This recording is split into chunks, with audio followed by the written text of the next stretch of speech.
নমস্কাৰ বন্ধুসকল পঞ্চি মিউজিক চেনেলৰ আনটা ব্লগলৈ আপোনালোকক স্বাগতম জনাইছো। আজিৰ ব্লগটোত আমাৰ আছে টেস্টি ৰেচিপি ভদিয়া পিঠা। আজি ভদিয়া পিঠা কেনেকৈ বনায় আপোনালোকক দেখুৱাম। তাৰ আগতে ভদিয়া পিঠা খালেতো আৰু ভাত কেইটামানো খাব লাগিব। তাৰ বাবে আমাৰ মাংস অনা হৈছে আৰু ইয়াত পিয়াজ নহৰু কাটি থোৱা হৈছে। ভদিয়া পিঠাৰ বাবে গুড়, এইফালে আলু আৰু ইয়াত জাতিলাও কটা আছে। এইফালে গাখীৰো আছে। আমি আপোনালোকক ভদিয়া পিঠা কেনেকৈ বনায় সেইটো দেখুৱাবলৈ যত্ন কৰিম। ভাদমাহত হেনো ভদিয়া পিঠা খাব লাগে। আমাৰ ঘৰখনত অতীজৰে পৰা এই পৰম্পৰাটো চলি আহিছে।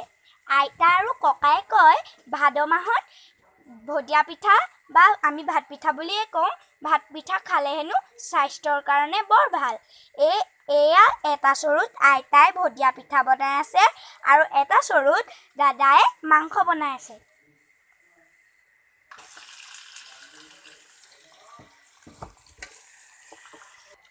বন্ধুসকল, এয়া আমাৰ ভাত পিঠা সিজি কলপাতত দিছে। এয়া ভাইটিয়েও চেষ্টা কৰিছে বনাবলৈ, অলপ পিছে ময়ো বনাইছিলোঁ। এতিয়া আমি মাংসৰ তৰটোলৈ যাম। এয়া দাদাই মাংস সিজিব আৰু এতিয়া কি হৈছে। মজা বনাইছে দেই, গোন্ধটো একদম টেষ্টি আহিছে। আমি খোৱাৰ সময়ত আকৌ আপোনালোকক দেখুৱাম। এতিয়া আমি ভিডিঅ'টো ষ্টপ কৰিছোঁ। বহুত সময়ৰ অপেক্ষাৰ অন্তত আমাৰ বাতি বাঢ়িব এতিয়া।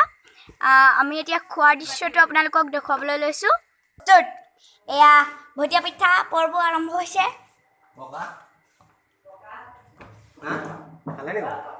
এয়া ভদিয়া পিঠা খাবলৈ লৈছে দেই। ভদিয়া পিঠা লগত গুড়, পগুৱা গাখীৰ খাবলৈ কি যে মজা। নমস্কাৰ বন্ধুসকল, আজি টেষ্টি ৰেচিপি ভদিয়া পিঠাটো আপোনালোকক কেনেকৈ বনালে, কি কৰিলে আপোনালোকক শেষলৈকে দেখুৱালোঁ। আপোনালোকে যদি আমাৰ ভিডিঅ'টো চাই ভাল পাইছে, লাইক কমেণ্ট এণ্ড শ্বেয়াৰ কৰিব। যদি ভাল পাইছে কমেণ্ট বক্সত আপোনালোকে কমেণ্ট লিখি দিব। যদি তাত কিবা ভুল ভ্ৰান্তি পাইছে আপোনালোকে ক্ষমা কৰি দিব। Thank U. আনটা ব্লগ লৈ আপোনালোকৰ মাজলৈ আকৌ আহিম। নমস্কাৰ।